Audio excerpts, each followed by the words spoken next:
डरावनी गुड़िया भाग 2। रोमांचक और सस्पेंस भरी कहानी।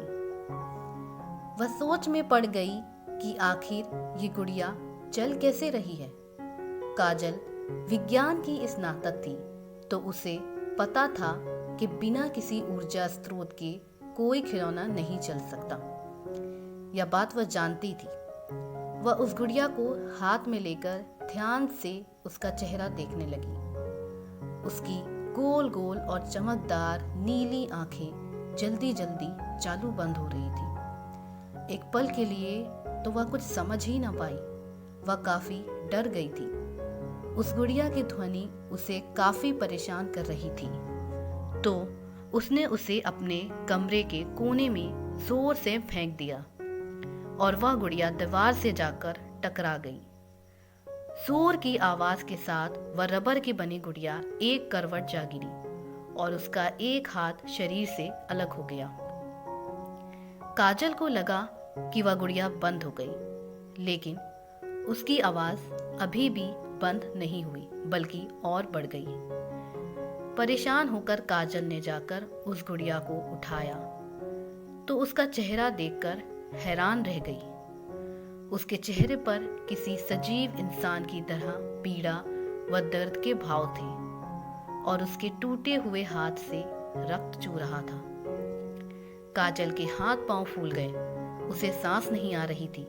उसने लड़खड़ाते हुए घबराहट में गुड़िया को खिड़की के बाहर उछाल दिया।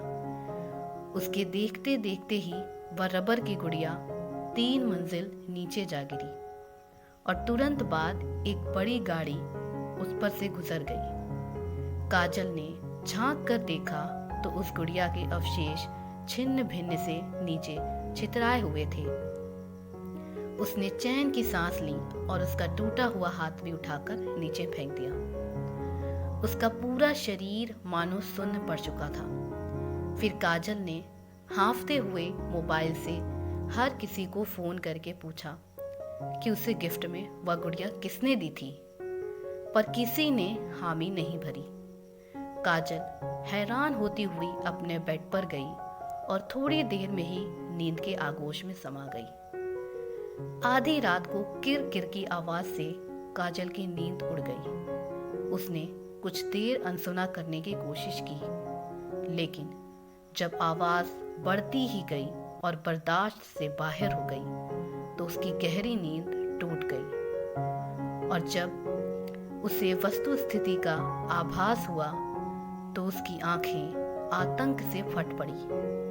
वह बेड से तुरंत नीचे गिर गई, मानो जैसे उसे किसी ने जोर से धक्का दिया हो। वह जैसे तैसे खड़ी हुई और अपने कांपते हुए स्वर में आवाज लगाई कि कौन है। तो वही शैतान गुड़िया उसके बिस्तर में पड़ी किर किर कर रही थी, जिसका क्रियाकर्म कल ही एक बड़ी गाड़ी द्वारा किया जा चुका था। Thanks for watching part 2। ये कहानी आपको कैसी लगी हमें ज़रूर बताएं और अपनी पसंदीदा कहानी को कमेंट करें। शुक्रिया।